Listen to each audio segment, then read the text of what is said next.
Un fuerte aplauso a la autora y el paso de agradecimiento con la presencia. Muy bien. Buenas tardes.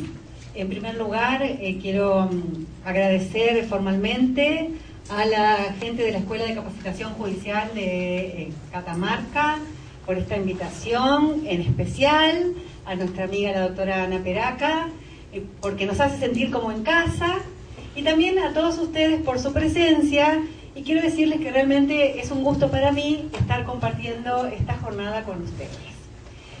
Tenemos en este rato que nos ha sido asignado para trabajar en conjunto que abordar una de las novedades que tiene este proyecto de reforma de Código Civil y Comercial. Y que es, hoy cuando la doctora Peraca hablaba de que este proyecto trae algo viejo y algo nuevo, y algo no tan nuevo porque reedita algunas de las líneas doctrinales y jurisprudenciales que ya estaban asentadas en la jurisprudencia argentina. Vemos que en materia de uniones convivenciales hay también algunos avances y algunos aspectos que retoman o reflejan aquellas líneas de pensamiento de la jurisprudencia y la doctrina argentina. Por lo tanto, son elementos nuevos, pero algunos de ellos no tanto. Bien, ¿cuál va a ser el hilo conductor de estas reflexiones? Cuando yo leía el título de estas jornadas, veo que el gran interrogante es: en el futuro, si este proyecto se aprueba, ¿va a ser lo mismo casarse que no casarse? Es decir, en definitiva, conforme la legislación proyectada, el celebrar el matrimonio y el vivir en unión convivencial dará derechos y obligaciones semejantes. En ese caso, ¿en qué punto? ¿Y cuáles serán, en todo caso, las diferencias? Esta va a ser la tarea que emprendemos a partir de estos minutos. Para ello, creo que es muy importante partir de considerar qué pasa hoy con esta figura, con esta situación fáctica de lo que nosotros llamamos uniones convivenciales.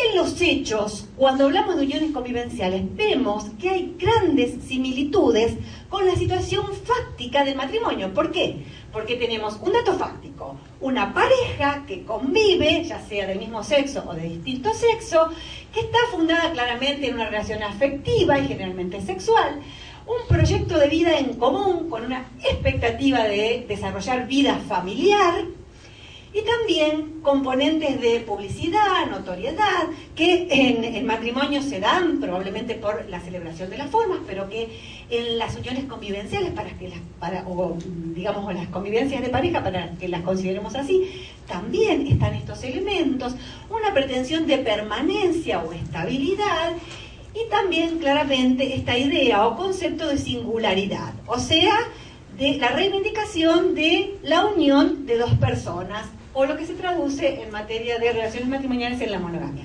¿Dónde están las grandes diferencias? En los hechos, básicamente en las formalidades para la celebración del matrimonio, que no se exigen en las relaciones de uniones convivenciales.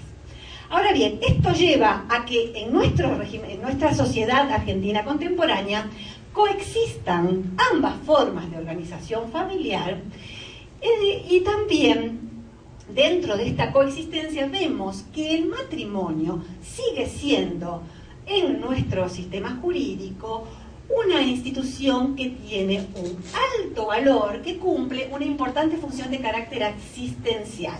Pero también somos conscientes que el matrimonio no es un concepto natural, sino que es un producto cultural y social y que varía a lo largo de la historia. Pero este matrimonio, vemos también que ha dejado de ser entendido como una institución imprescindible para la subsistencia de las personas y la sociedad. Y entonces estas uniones que en una época se encontraban recluidas a ciertos sectores sociales, hoy en Argentina se han constituido en una práctica social relevante. Méndez Costa y Ferrer reflexionaban hace unos años en uno de sus libros sobre este tema, diciendo que, fíjense, ya no constituye como antaño el patrimonio casi exclusivo de las clases económicamente más débiles, sino que también se difundió en otros sectores sociales, la burguesía, la clase alta, en zonas rurales como urbanas, con sus características particulares y sus propias motivaciones. ¿Por qué yo resalté allí en rojo las propias motivaciones? Porque la verdad que en nuestro país la gente que vive en pareja pero no contrae matrimonio no lo hace por una única causa. Yo diría que es un fenómeno multicausal y que todo intento de regular esta situación no puede perder de vista esto. A grandes rasgos podemos decir que hay gente que no se casa, ¿no se escucha?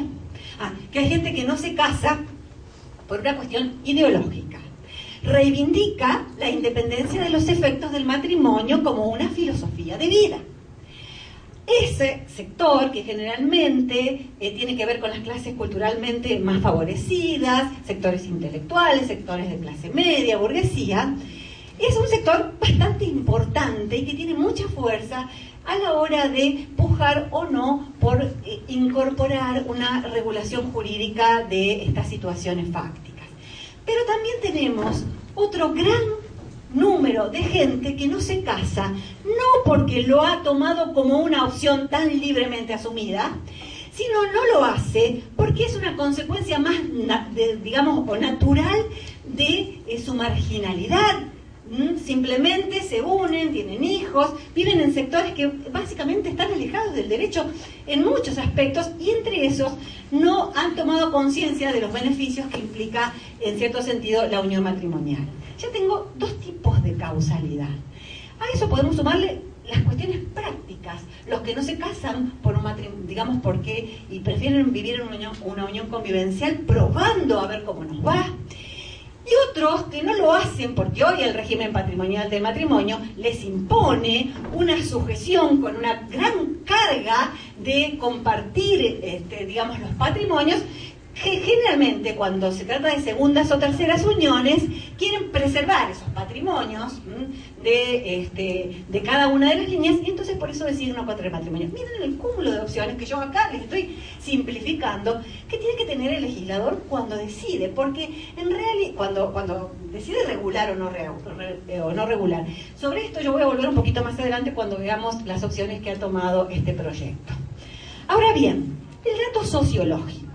Este dato es algo que también es absolutamente fuerte cuando uno analiza que el censo del año 2010, del total de gente que vive en el país, en Argentina, en pareja, que convive con otra persona fundada en el afecto, casi el 40% lo hace en una unión no matrimonial. Y esa franja se eleva considerablemente si consideramos la franja, digamos, etaria, o ese porcentaje, perdón, se eleva considerablemente si consideramos la franja etaria de los 25 a los 34 años. Aquí tenemos, en realidad, cuando yo analizaba esto, de los 25 a los 30 años, en esa franja es casi el 80%. Es el caso típico de los matrimonios a prueba. De los 30 a los 34 ya hay más gente casada y disminuye este porcentaje que yo les he, digamos, equilibra este porcentaje que yo les he presentado allí. Es decir, esto quiere decir que de cada 10 personas o de cada 10 parejas en Argentina, en esta franja de 25 a 34 años, más de 6 viven en uniones convivenciales. Me tomé la atribución de ver qué pasaba en Catamarca. Esos mismos datos fácticos del censo están demostrando que en esta franja de los 14 años en adelante, o sea, la misma que en el país era de 38,8, en Catamarca es de 42,2, supera la media de la población nacional.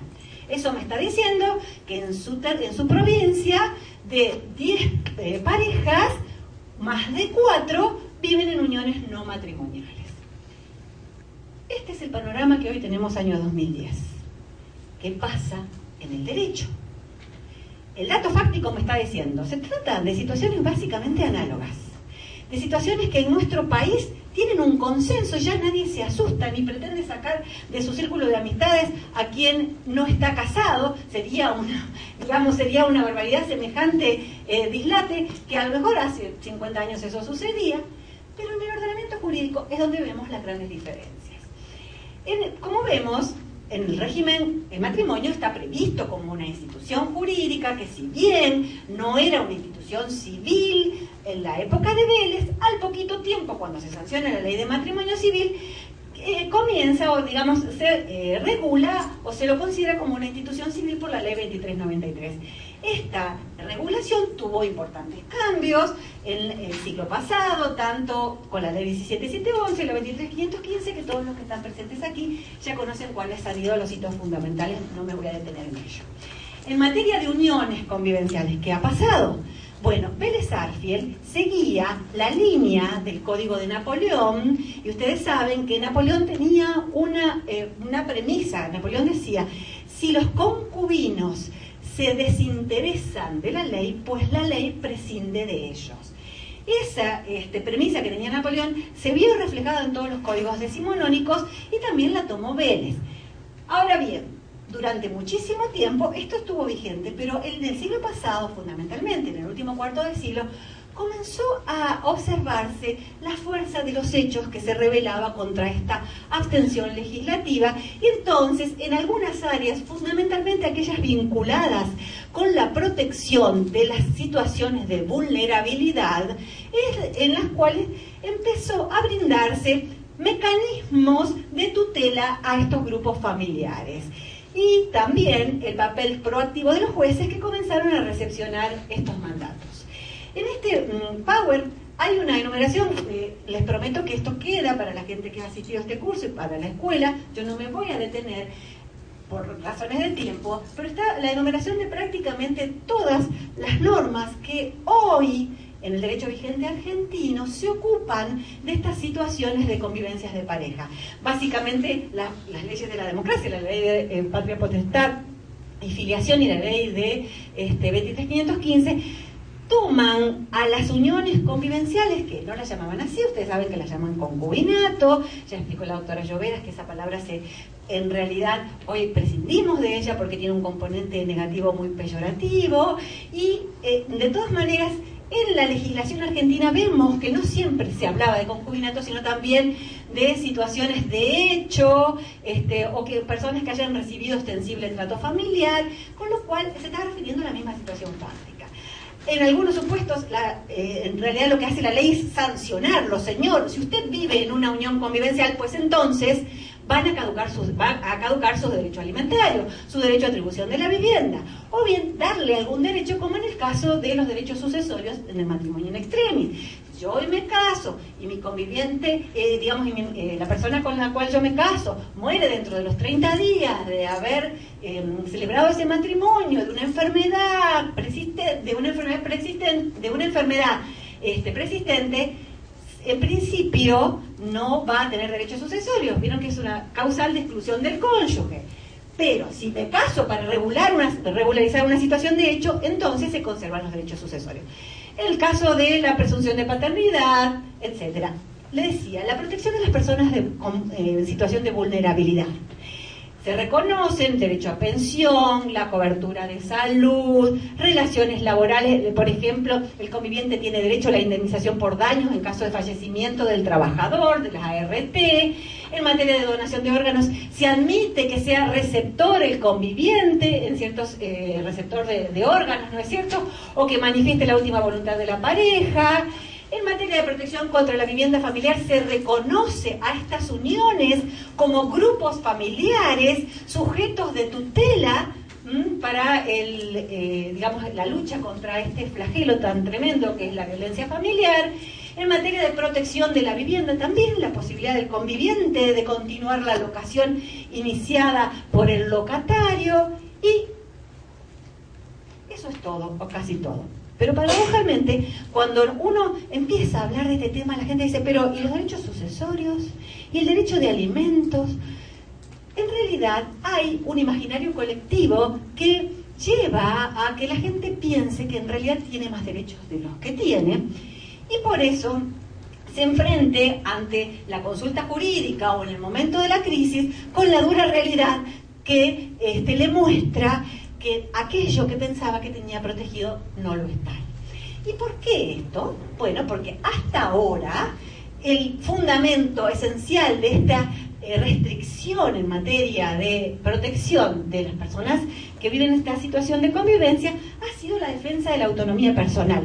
Yo no me caso porque no quiero la presencia del derecho en mi vida, o esta frase tan famosa de aquel cantautor: no necesito 100 papeles grises para amar, yo solamente quiero convivir y con eso concreto y manifiesto mi amor. Esta idea de que si hay un derecho a casarse, ustedes saben que la Constitución Nacional, en el artículo 20, que habla del patrimonio de los extranjeros, está contemplando este derecho, implica también el derecho de no casarse, y este derecho a no casarse impide regular los efectos a aquellas uniones que no son matrimoniales.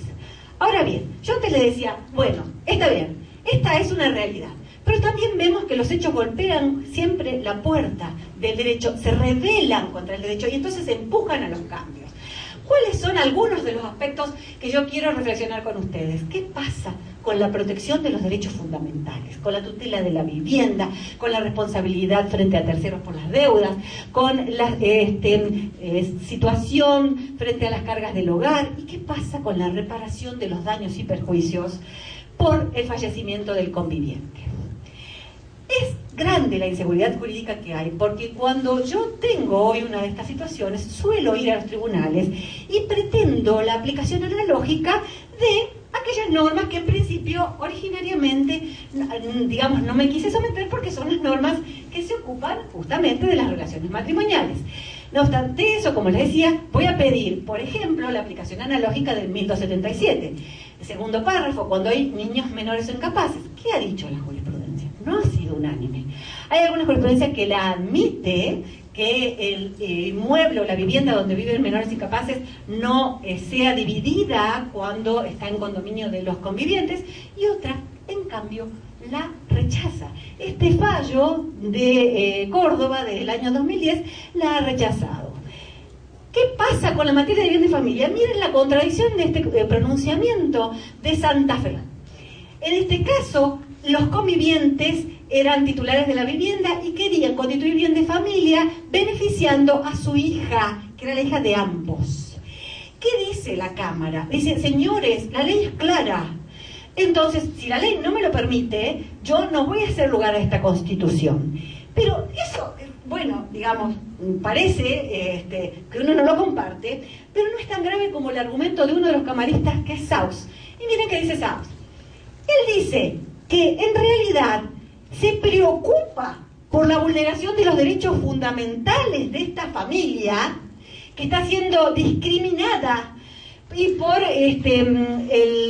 porque el artículo, estas normas de bien de familia deben ser interpretadas sistemáticamente con las normas de los tratados de derechos humanos, pero él no puede declarar la inconstitucionalidad de oficio y por lo tanto vota en el mismo sentido que los otros dos.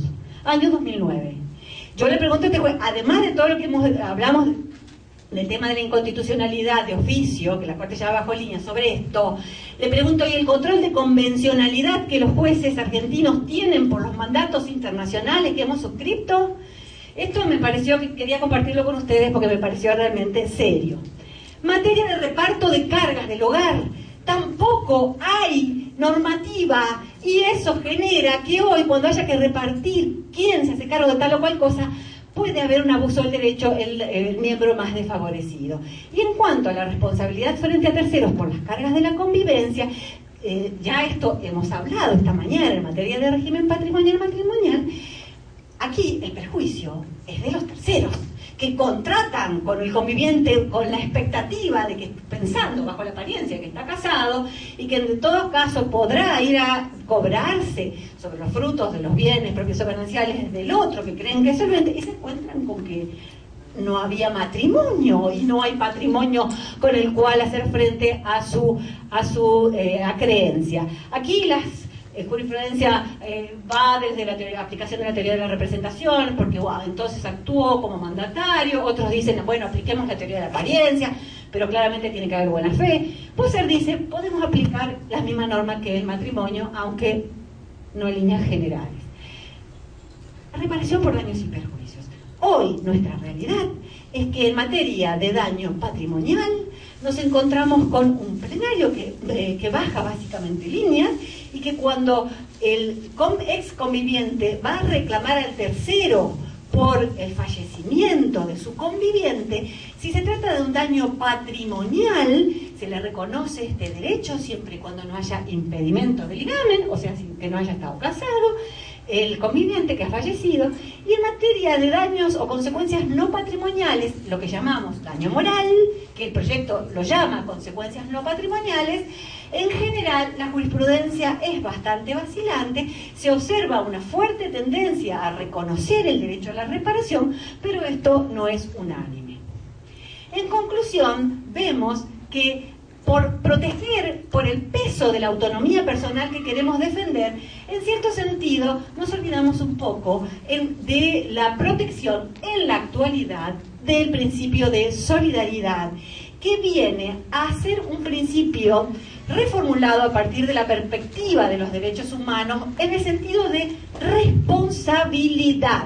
Responsabilidad porque implica ponerle un límite para que el ejercicio de la autonomía de las personas no vulnere justamente los derechos fundamentales del otro miembro de la familia. Sobre este tema también hay una diferencia considerablemente aceptada, que es la que tiene que ver con el régimen de bienes.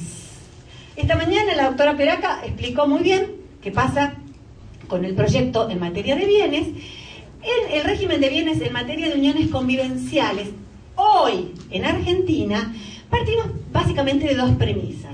Decimos, en realidad no hay un régimen de bienes, pero si nosotros nos ponemos a pensar lo que pasa en el dato fáctico, vemos que en esa unión se comparten gastos, se amuebla un hogar, se va al supermercado, se paga el colegio de los chicos. O sea, hay una pluralidad de gastos que hay que ver de qué manera nos hacemos cargo uno u otro para evitar que se configure un ejercicio abusivo del derecho.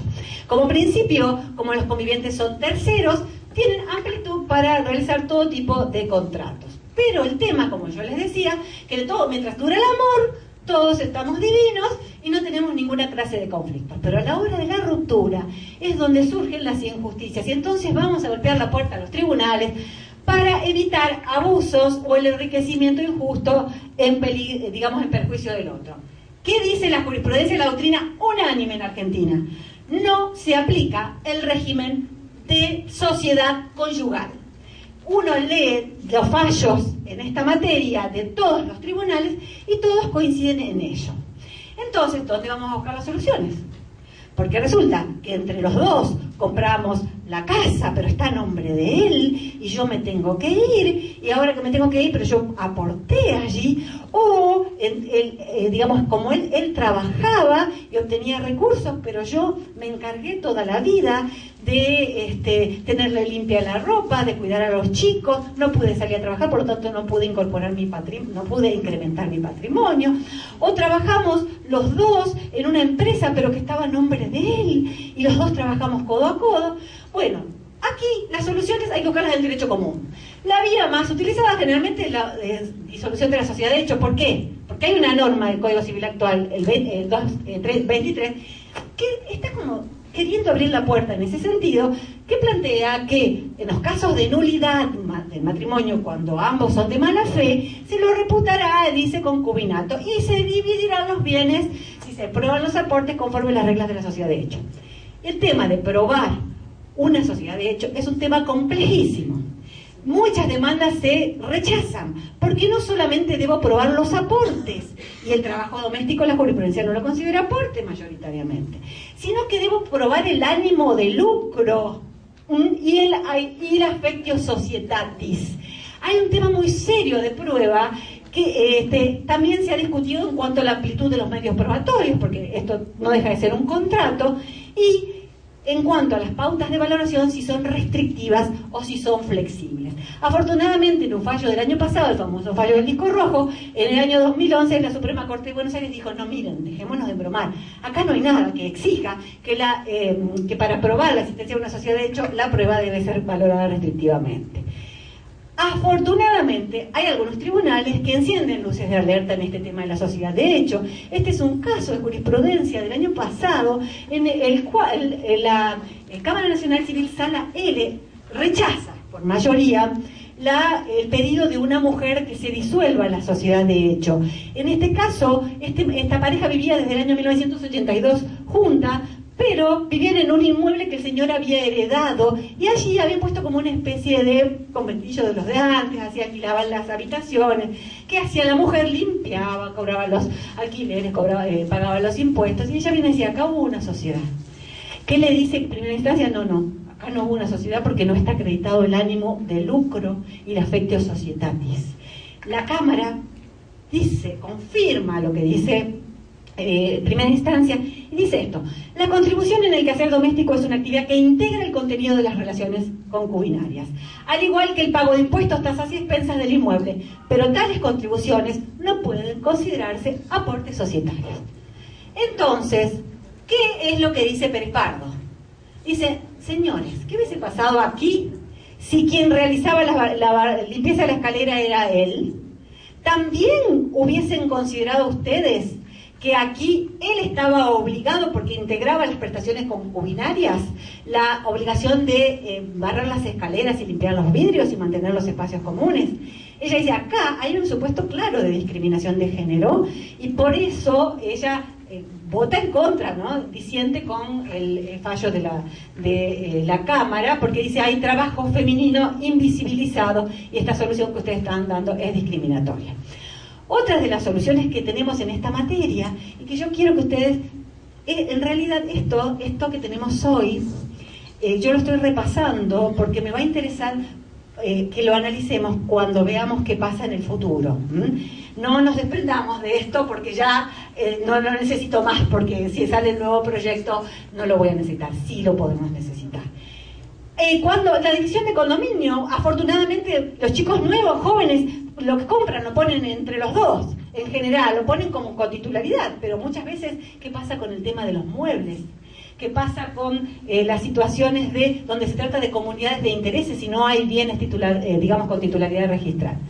Muchas otras veces, la situación es que tengo un bien en el cual está inscrito a nombre de uno de los convivientes, pero la plata la puso el otro, y en realidad lo escribieron a nombre de este porque estaban casados, por alguna circunstancia, o bien la pusieron entre los dos, es decir, la titularidad real no coincide con la registral.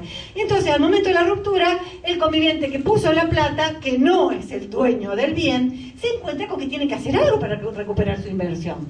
Acá las vías que se utilizan en la jurisprudencia y la doctrina, en realidad puede ser la acción de simulación o la interposición real de persona, pero hay que tener cuidado porque algunos tribunales, cuando uno interpone mal la demanda, la rechazan y no aplican el principio de viola novit curia.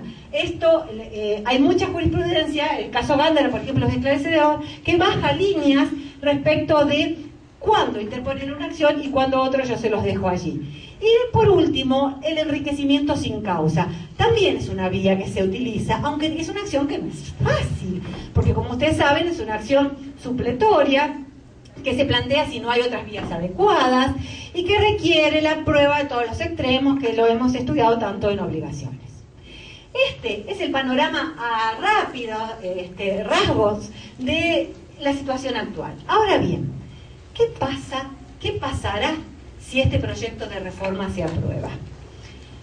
En primer lugar, lo que nosotros, y digamos la gente que ha trabajado en esta propuesta, ha tenido que definir es si regular o no regular las uniones convivenciales en el Código Civil. Para eso nos podemos hacer esta pregunta.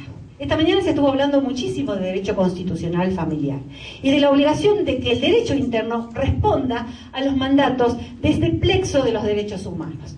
¿Pasa el test de constitucionalidad la ausencia de normativa en esta materia? Miren, la Corte de la Nación, en un famoso caso, Misar, que era un caso de seguridad social, ya en el año 90, antes de la reforma del año 94, decía, a esta altura contemporánea del constitucionalismo social sería inicuo, es decir, no equitativo, desamparar a núcleos familiares no surgidos en el matrimonio. Ahora bien, cuando yo les pregunto, ¿pasa el test de constitucionalidad? La pregunta es, ¿de qué derechos humanos estamos hablando cuando venimos a decir, ¿estamos vulnerando los derechos fundamentales de los convivientes si no le damos regulación? En primer lugar, el derecho a la vida familiar, que es un derecho que tiene consagración expresa y toda una teoría de los tribunales europeos de derechos humanos, pero también nuestros documentos internacionales lo contienen. Derecho que va a condicionar a su vez estos otros pilares que yo puse de este edificio jurídico. La autonomía de las personas. ¿Qué implica la autonomía? La autonomía de las personas implica, sin dudas, la posibilidad de decidir y ejecutar el propio proyecto que cada uno tiene, sin injerencias arbitrarias por parte del Estado. Ahora bien, en segundo lugar, la igualdad. El principio de igualdad, que es un principio del cual tanto se ha hablado también, implica, por un lado, la prohibición de discriminaciones, tanto directas como indirectas, pero por otro lado, el derecho al respeto a la diferencia. Y que ese respeto, digamos, y que esa diferencia no me esté llevando a una tutela o a una situación de desprotección de mis derechos fundamentales.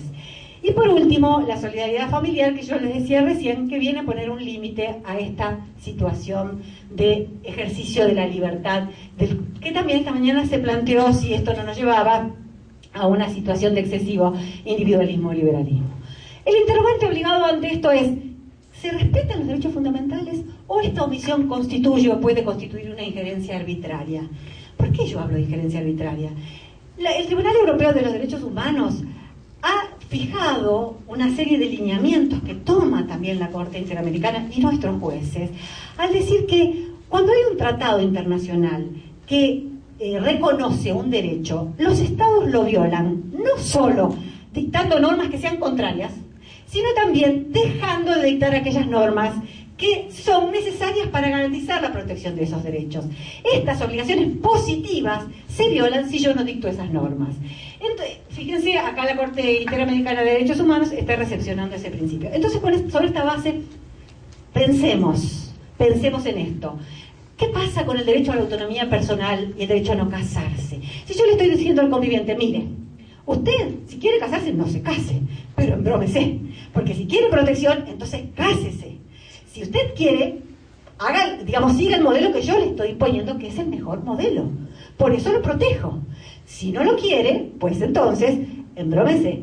Y en cierto sentido, esto termina constituyéndose en una injerencia arbitraria porque le estoy imponiendo un modelo perfeccionista, o cuanto menos paternalista. Yo sé lo que es la mejor forma de organización familiar como legislador, y esa se la impongo a usted. Y si usted no la quiere tomar, embrómese. Queda librado a la voluntad del otro en reconocerle alguna cosita de lo que usted habrá aportado, o a la suerte de tener un juez razonable o criterioso que reconozca su derecho.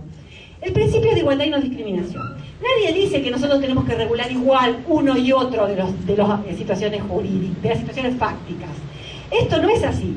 El tema es que, en realidad, lo que no tenemos que hacer es regular, discriminar, las diferencias no deben ser irrazonables. Y por último, el principio de solidaridad entre los convivientes, que parece que si yo lo dejo librado al azar, muchas veces puede generar una situación disfuncional. Entonces, como conclusión preliminar, esta podría ser una posible conclusión de que esta omisión legislativa termina constituyendo una injerencia arbitraria entre la vida de las personas. Otros argumentos aquí para determinar si regulo o no regulo, en este sentido, las convivencias de pareja son formas de vida familiar. ¿Por qué las voy a dejar fuera del Código Civil y del libro de las relaciones familiares? Además, generalmente la gente dice, no, los convivientes quieren mantenerse ajenos al derecho. No, lo que los convivientes quieren es que no se les impongan las normas del matrimonio. Pero de hecho, cuando tienen un problema, es al derecho al que acuden para que les resuelvan sus situaciones conflictivas. Con lo cual, la primera conclusión, como les decía antes, fue regular en el Código Civil, sobre la base de que la conciencia, o la toma de conciencia, que el respeto por los derechos de los convivientes no pasa por la omisión legislativa, sino, por el contrario, por un sistema jurídico coherente y equilibrado que tutele y armonice los derechos fundamentales. La segunda definición, ¿cuánto y cómo regular? ¿qué hacemos? ¿Damos un instituto análogo al del matrimonio? ¿O algo totalmente diferenciado? ¿Regulamos todo el pleso de efectos o algunos efectos? ¿Permitimos el ejercicio de la autonomía personal justamente para regular algunos efectos entre los convivientes? Si nosotros miramos en el derecho comparado, ¿qué vemos? Los países vecinos, vemos que hay una tendencia a remitir a las normas del matrimonio. Pero ¿qué pasa? En el derecho comparado también esa tendencia está en que en realidad las causas por las cuales la gente no se casa son distintas de las nuestras. Es mucho más un fenómeno geográfico y cultural que un fenómeno ideológico. Nosotros aquí no podemos generar un matrimonio de segunda categoría porque hay mucha gente que no lo hace justamente por esta decisión ideológica de que no se le impongan las normas, digamos, del derecho matrimonial. Entonces la segunda conclusión es esta: independencia del régimen matrimonial con razonabilidad en las diferencias de trato, respeto a la autonomía de las convivientes y lo más difícil, equilibrio entre esa solidaridad y la libertad personal. Porque la idea es que en realidad hay que comprender lo indispensable para la tutela de los derechos fundamentales, pero no más que eso. Porque parece que regular con rigurosidad y en detalle todo lo que la gente que no se casa ha decidido obviar es hasta no solo excesivo, sino también hasta contraproducente.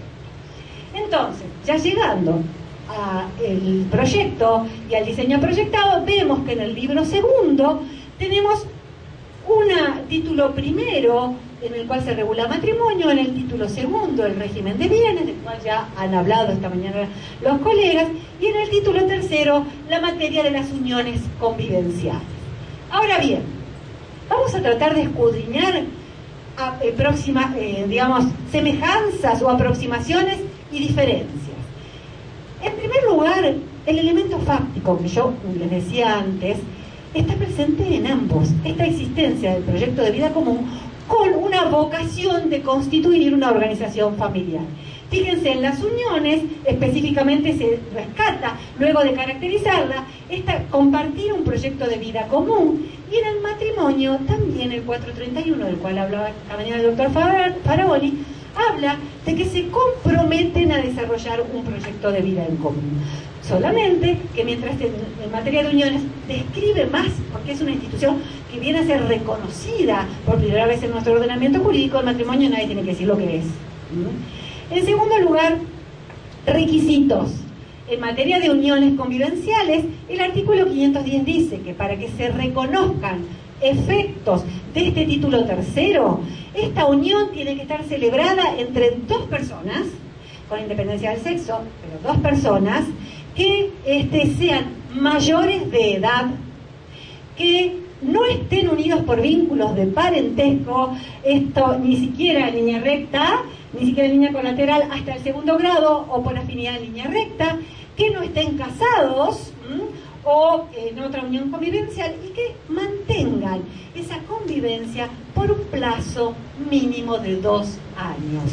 Este es un requisito que tiene un fundamento en esta idea de estabilidad, de esta permanencia o pretensión de permanencia, y que se exige justamente para que se reconozcan los derechos que este título prevé.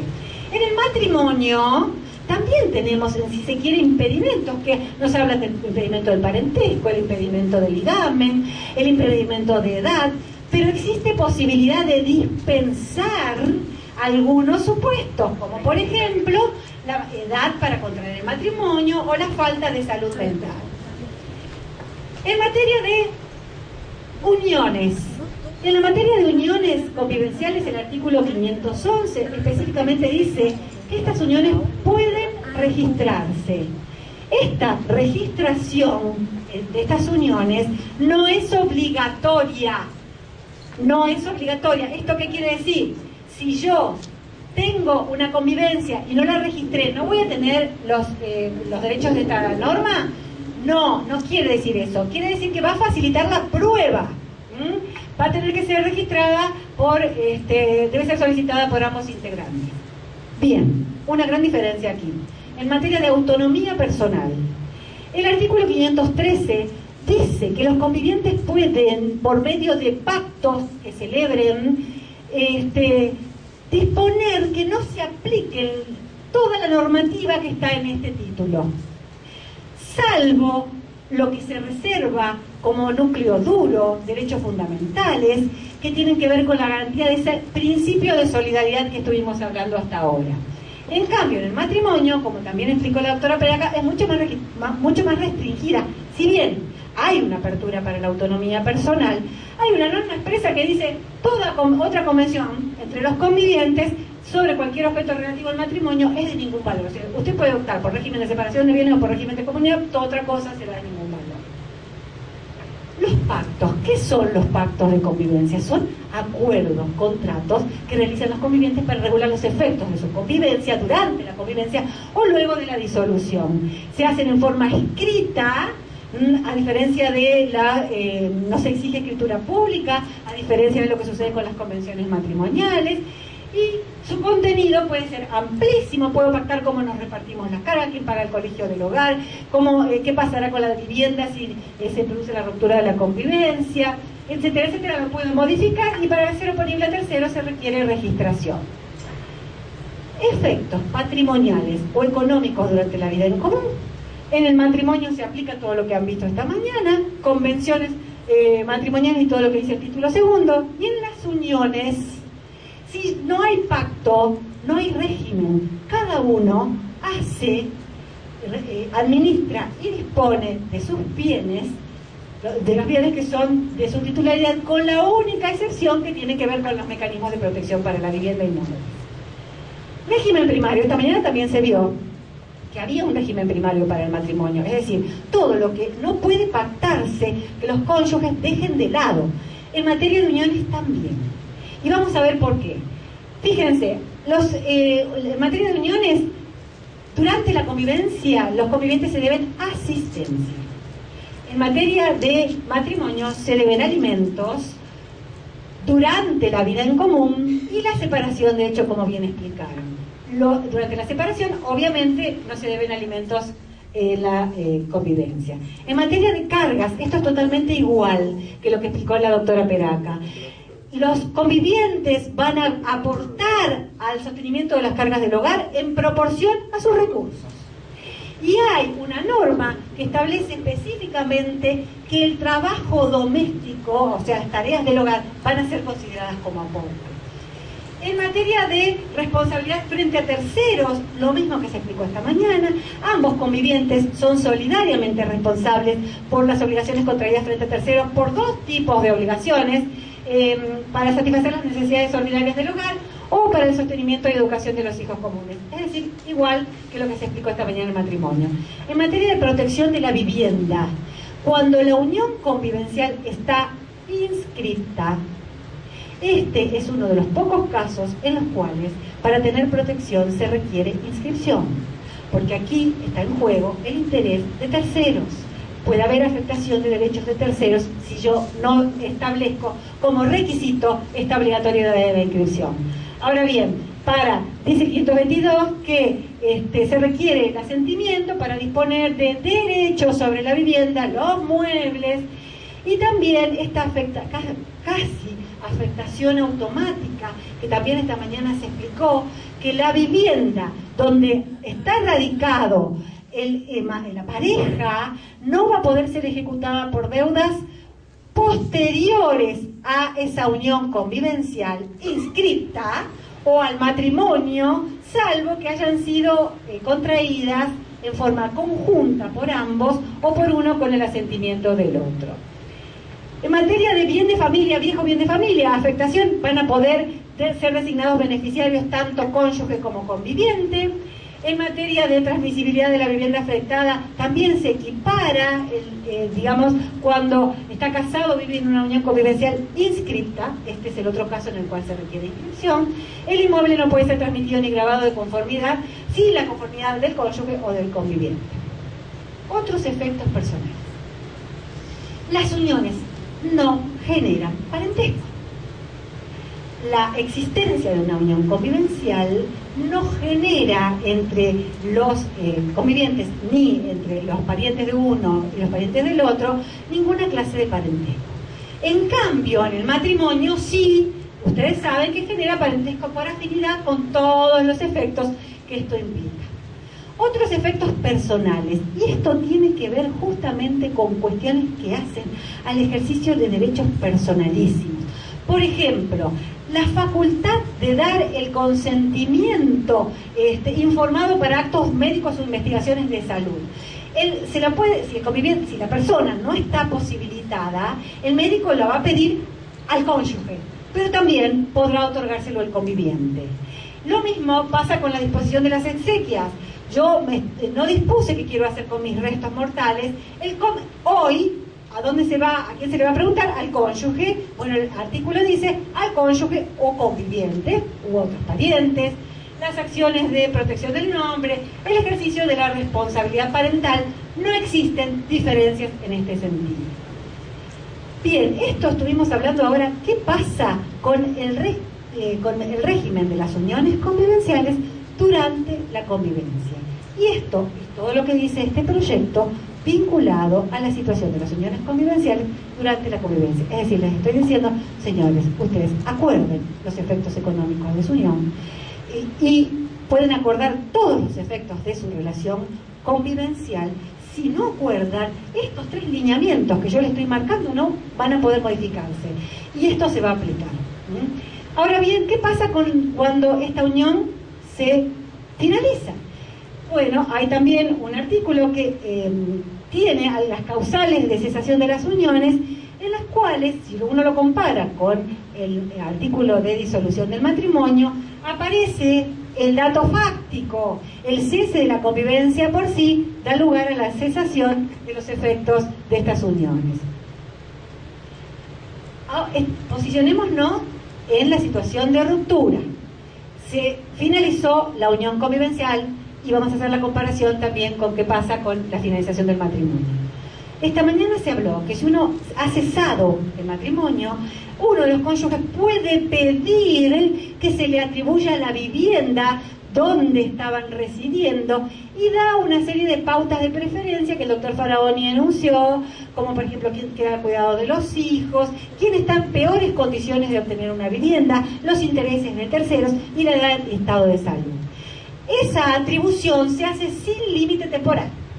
En cambio, en materia de uniones, la ley establece que para poder ir a pedir que se me atribuya la vivienda, que puede ser en condominio de ambos o de titularidad del otro, tengo que haberme quedado al cuidado de los hijos menores o bien demostrar una situación de extrema necesidad de vivienda y la imposibilidad de procurármela en forma inmediata. Pero este derecho solamente se otorgará por 2 años desde el momento del cese de la convivencia.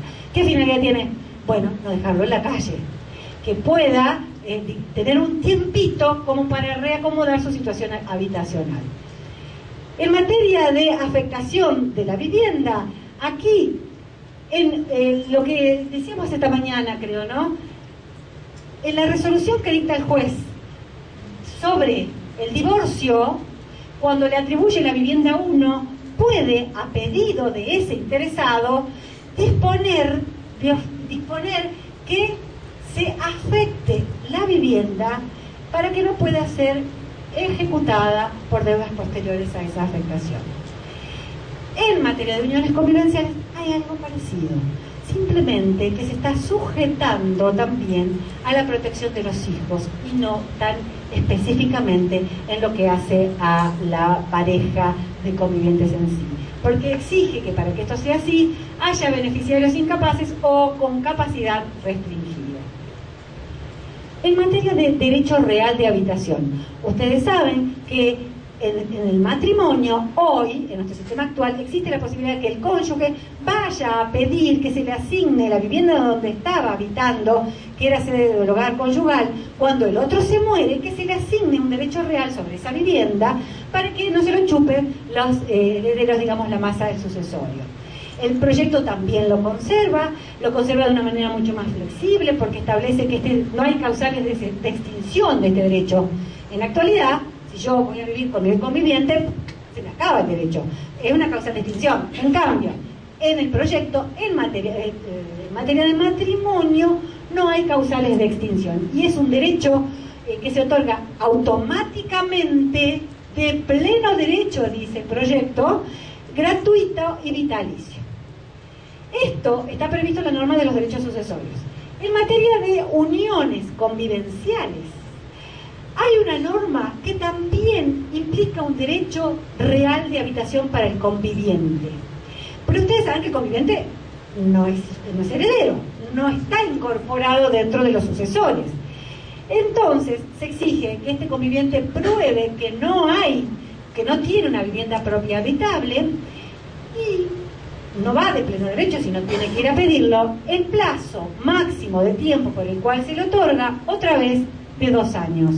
2 años desde el fallecimiento de la persona. Y establece también causales de extinción del derecho que no están en el matrimonio. Entonces ustedes están viendo el alcance de la regulación de uno y otro. Vocación sucesoria. El cónyuge sigue siendo al día de hoy un heredero y además legitimario, tiene derecho a una porción legítima. El conviviente no, pero debo decir a favor de esta situación que como se disminuye la cuota de porción legítima, existe hoy mayor amplitud o libertad para disponer, ya sea a través de testamento o de donaciones en vida, de los bienes del causante, con lo cual pueden entrar a través de las disposiciones de actos de última voluntad o de actos a título gratuito un beneficio para el conviviente. Efectos de distribución de bienes. En materia de distribución de bienes, recordemos, estamos hablando de caso de ruptura. En materia de uniones, ¿qué dice el artículo 528? Dice que si no hay pacto, rige el principio de separación, es decir, cada uno se lleva aquello que adquirió,